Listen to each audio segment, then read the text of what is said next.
अब organic compounds के nomenclature का ये दूसरा पार्ट हम लोग शुरू करते हैं, जिसमें शुरुआत करते हैं थोड़ा सा ब्रीफ इंट्रोडक्शन देते हैं एरोमेटिक कंपाउंड्स का। एरोमेटिक कंपाउंड्स के बारे में भी थोड़ी जानकारी ले ली जाए, उसके बाद हम लोग आते हैं सीधे नॉमेनक्लेचर पे कि कैसे नामकरण करते हैं, किसी भी कंपाउंड का IUPAC नाम कैसे लिखते हैं। Aromatic compounds are cyclic compounds having benzene ring. कोई भी साइक्लिक कंपाउंड, कोई भी साइक्लिक ऑर्गेनिक कंपाउंड जिसमें बेंजीन रिंग प्रेजेंट है वो कंपाउंड एरोमेटिक कंपाउंड होगा। उसके पास एंड होना क्या चाहिए, स्पेशल अडर, एक स्पेशल स्मेल उसके पास होनी चाहिए। तो ऐसे कंपाउंड्स को हम बोलेंगे एरोमेटिक कंपाउंड्स। एरोमेटिक कंपाउंड्स में जो कार्बन लगे हुए हैं उन कार्बन के साथ होमोसाइक्लिक, हेट्रोसाइक्लिक दो तरह का बताए थे। कार्बन बेंजीन की रिंग में अगर पूरी रिंग कार्बन से बनी है तो वो होमोसाइक्लिक है। बेंजीन की रिंग में कहीं कार्बन हट करके उसकी जगह कोई दूसरा एलिमेंट आ जाता है तो उसको हेट्रोसाइक्लिक बोलेंगे, जैसे कि पेरिडीन में। तो यहाँ पे होमोसाइक्लिक में जो हाइड्रोजन एटम लगे हुए हैं वो भी सब्स्टिट्यूट होते हैं, उसकी जगह भी दूसरा ग्रुप आकर के जुड़ जाता है। तो इनको हम 3 कैटेगरीज में डिवाइड करते हैं। मोनो सब्स्टिट्यूटेड बेंजीन कंपाउंड्स, जिसमें एक पूरे बेंजीन कंपाउंड में, पूरे बेंजीन रिंग में से एक हाइड्रोजन डिस्प्लेस होगा, उसकी जगह कोई दूसरा ग्रुप आकर के जुड़ जाएगा। एक एग्जांपल यहाँ पे दिया हुआ है, देखिए H डिस्प्लेस करके CH3 आ गया। ये टॉल्यूइन का स्ट्रक्चर है। Methyl benzene mono substituted benzene compound है मेथिल बेंजीन। ये है क्लोरोबेंजीन, यहाँ पे हाइड्रोजन सब्स्टिट्यूट हुआ, उसकी जगह पे क्लोरीन आ गया। नाइट्रोबेंजीन, और बेंजीन के स्ट्रक्चर को देखिए 2 तरीके से कर सकते हैं, या तो डबल बॉन्ड अल्टरनेट करके शो करें या पूरे में ऐसे एक राउंड बना दें, जिससे जहां पे डबल बॉन्ड की जरूरत समझी जाए वो डबल बॉन्ड वहां पर उसको कंसीडर कर लिया जाए। तो ये दोनों स्ट्रक्चर सही हैं। तो क्लोरोबेंजीन और नाइट्रोबेंजीन का ये रहा स्ट्रक्चर। और अगले पे आते हैं बाई सब्स्टिट्यूटेड बेंजीन, जिसमें 2 हाइड्रोजन सब्स्टिट्यूट हो जाएगा। अब यहाँ पर देखो, जब एक है तो कोई दिक्कत नहीं है, लेकिन अगर 2 सब्स्टिट्यूटेड ग्रुप अगर आ रहे हैं तो उसके पास अब ऑप्शन है जुड़ने का। ये जो मेथिल ग्रुप यहाँ पे आया, यहाँ भी जुड़ सकता है, यहाँ भी जुड़ सकता है, यहाँ भी, यहाँ भी, यहाँ भी। कुल 6 कार्बन है। 6 कार्बन के किसी भी हाइड्रोजन को डिस्प्लेस करके उसकी जगह पर आकर के जुड़ जाएगा। तो किस कार्बन पे जुड़ता है उसके आधार पर इसका नॉमेनक्लेचर कर देते हैं, उसका नाम फिक्स कर दिया जाता है। एक देखिए यहाँ पर हमने जनरल स्ट्रक्चर शो किया है। इस बेंजीन के कार्बन का नाम है आर्थ्रोकार्बन, इसको बोलते हैं मेटा और इसको बोलते हैं पैरा। ये फिर मेटा हुआ, ये आर्थो हुआ और ये पैरा। तो आर्थो, मेटा और पैरा 3 प्लेस होती है बेंजीन की रिंग में। अब देखिए यहाँ पर मेथिल ग्रुप और यहाँ पे आर्थ्रो पे आकर के मेथिल ग्रुप लगा, इसका नाम हो गया ortho di methyl benzene. Xylene carbon name इसका जाइलीन है। Di methyl benzene IUPAC name, तो आर्थो जाइलीन इसी को कहेंगे। यहाँ पे देखिए मेटा पे आके जुड़ जाएगा मेटा जाइलीन, नीचे आके जुड़ जाएगा उसी को पैरा जाइलीन कह देंगे। और अब थर्ड स्ट्रक्चर पर आते हैं, थर्ड टाइप पे आते हैं, जिसको बोलते हैं try substituted benzene. Try substituted या कहीं कहीं इसको लिखा मिलेगा पॉली सब्स्टिट्यूटेड बेंजीन, जिसमें 2 से ज्यादा कार्बन सब्स्टिट्यूट करके कोई दूसरा ग्रुप आ जाए। देखिए यहाँ पे 1 2 3 कहो तो तीनों पर मिथिल ग्रुप आया है, इसका नाम हो जाएगा 1 2 3 ट्राई मेथिल बेंजीन।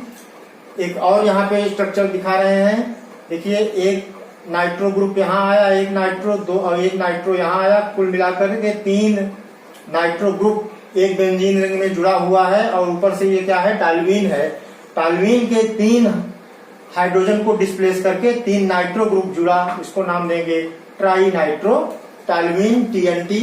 इसका एक बहुत ही बड़ा विस्फोटक है, इसका उपयोग विस्फोटक के रूप में भी किया जाता है। तो ये इस तरह से बेंजीन के जनरल स्ट्रक्चर के बारे में रहा, जनरल इंट्रोडक्शन उसके बारे में रहा। इसके बारे में और डीप में हम लोग जब बेंजीन का चैप्टर पढ़ेंगे तो उस पर चर्चा किया जाएगा। और अब ऑर्गेनिक कंपाउंड्स के नॉमेनक्लेचर पर आते हैं।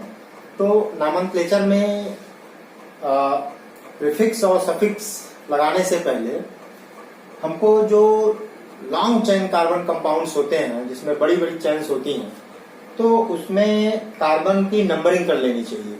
तो पहला काम हो जाएगा कि हम कार्बन की नंबरिंग कर लें, उसके बाद कार्बन के नंबर के अकॉर्डिंग प्रीफिक्स का चयन करें और फिर उसमें सफिक्स लगा करके IUPAC नाम लिख दें। 3 स्टेप होते हैं।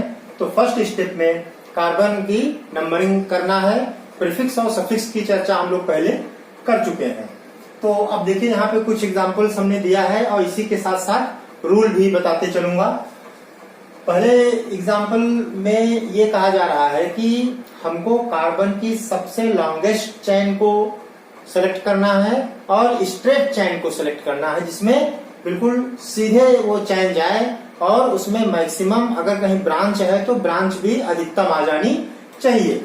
जैसे देखिए इस वाले में अगर हमको नंबरिंग करना हो तो हम 2 तरह से नंबरिंग कर सकते हैं। एक तो यहां से नंबरिंग शुरू करें 1 2 3 4 5 6, ये 6 कार्बन का कंपाउंड है।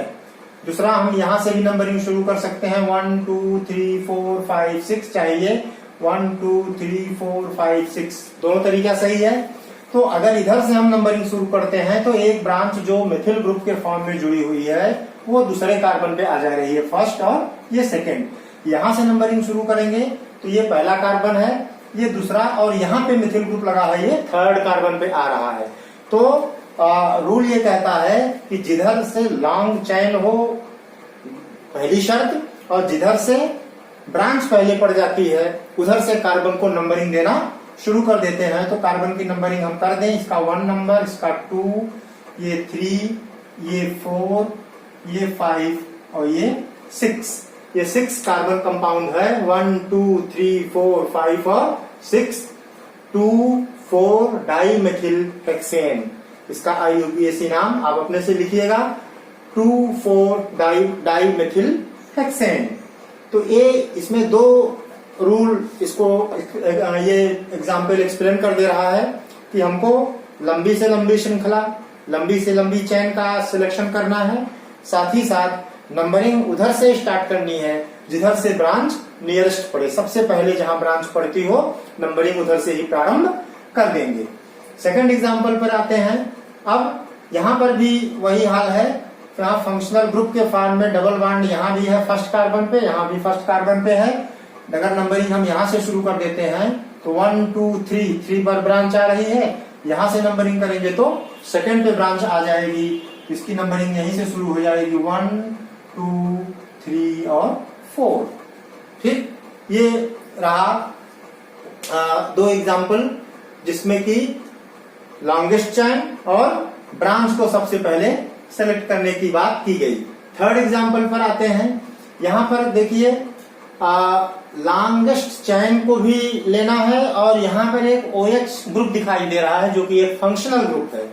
तो IUPAC की जो गाइडलाइन है वो ये कहती है कि अगर कहीं फंक्शनल ग्रुप है तो फंक्शनल ग्रुप वाले कार्बन को सबसे ज्यादा इंपॉर्टेंस दे देनी है।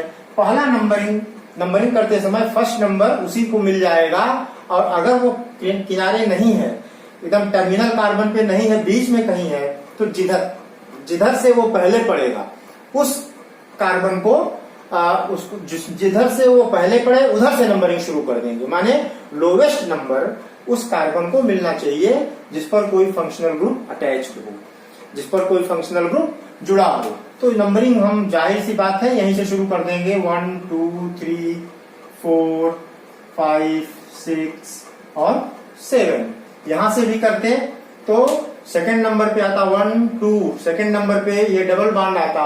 और अगर हम दोनों को फंक्शनल ग्रुप मान भी लें कि OH भी फंक्शनल ग्रुप है, ये भी फंक्शनल ग्रुप है, तो एक से अधिक फंक्शनल ग्रुप रहने के लिए अभी आगे आपको एक रूल बताऊंगा कि किस फंक्शनल ग्रुप को ज्यादा इंपॉर्टेंस देनी है। तो उधर से उस रूल को भी फॉलो करने पर यहाँ पर नंबरिंग OH की तरफ से ही प्रारंभ होगा। अब जरा इन दोनों एग्जाम्पल्स को देखिए, दोनों एग्जाम्पल सेम है।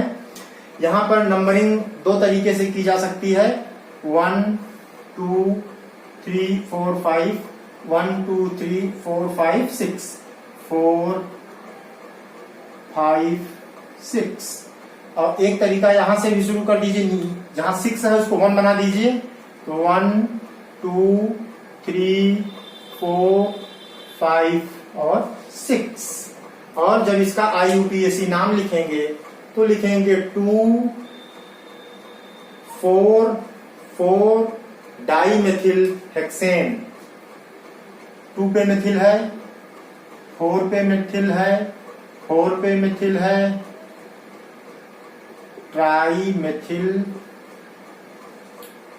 ट्राइमेथिल हेक्सेन।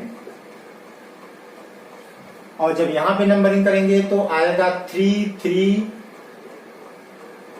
5 try methyl hexane. अब कौन सा सही है, फर्स्ट वाला सही है कि सेकंड वाला सही है, इसको जानने के लिए जो यहाँ पे नंबर्स लिखे हैं उन नंबर्स का सम कर डालिए। 2 4 4 कितना हुआ 10, ये 3 3 5 11, जिसमें लोवेस्ट नंबर आए वही नंबरिंग सही मानी जाएगी। तो उस रूल को अगर अप्लाई कर देते हैं तो ये 2 4 4 ट्राइमेथिल हेक्सेन ये नाम बिल्कुल करेक्ट है 3 3 5 के कंपेरेटिवली। तो ये रहा कार्बन की नंबरिंग। होता है कि एक से अधिक जब फंक्शनल ग्रुप हो तो किस फंक्शनल ग्रुप को ज्यादा इंपॉर्टेंस देनी है, उस पर हम लोग चर्चा करते हैं। अगर एक से ज्यादा फंक्शनल ग्रुप कहीं लिखे हुए हैं तो सबसे ज्यादा इंपॉर्टेंस उस कार्बन को देंगे जिसके साथ कार्बोक्सिलिक ग्रुप जुड़ा है, एसिड ग्रुप जुड़ा है। उसके बाद एसिड का ही डेरिवेटिव है एस्टर, इसके बाद एसिड के बाद एस्टर को इंपॉर्टेंस देंगे। एस्टर के बाद जो एसिड के और भी डेरिवेटिव्स हैं उस कार्बन को हम एडवांटेज देंगे। और उसके आगे जब बढ़ेंगे फिर एल्डिहाइड का इंपॉर्टेंस है, फिर कीटोन का, फिर अल्कोहल का, फिर एमीन का, फिर ईथर का, और फिर उसके बाद ईथर के बाद डबल बॉन्ड, ट्रिपल बॉन्ड। इस तरह से ये फंक्शनल ग्रुप अगर एक से ज्यादा हैं तो उनको इंपॉर्टेंस देने का क्रम यही रहेगा। तो जहां एक से अधिक फंक्शनल ग्रुप जुड़े हों ऐसी कंडीशन में इसी वरीयता क्रम में, इसी क्रम में हम इंपॉर्टेंस देंगे। कौन सा कार्बन की नंबरिंग पहले आएगी उनका क्रम ये इस प्रकार रहेगा। एक एग्जांपल देख लीजिए, जैसे CH2 OH जुड़ा है, CH3 COOH। एक कंपाउंड है CH2OH, CH2CH, CH3 COOH। अगर कार्बन की नंबरिंग करना चाहें तो यहां से भी कर सकते हैं, OH ग्रुप इससे जुड़ा हुआ है, और यहां करना चाहें तो इससे कार्बोक्सिलिक ग्रुप जुड़ा हुआ है। तो इस रूल को अगर हम अप्लाई करते हैं तो इसमें एसिड को ज्यादा इंपॉर्टेंस मिलनी है और ब्रांच भी पहले इधर से पड़ जा रही है, नंबरिंग यहीं से कर देंगे।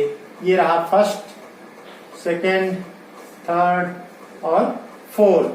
तो इसका हो जाएगा 4 हाइड्रोक्सी 2 मेथिल, 4 कार्बन का है ब्यूटेनोइक एसिड। इस तरह से बहुत सारे एग्जाम्पल्स किताब में दिए होंगे, उन एग्जाम्पल्स को भी करिएगा और इन रूल्स को अप्लाई करके जो क्वेश्चंस दिए हों बुक में उन क्वेश्चंस को भी सॉल्व कर लीजिएगा। और ये नॉमेनक्लेचर का चैप्टर यहीं पे समाप्त होता है।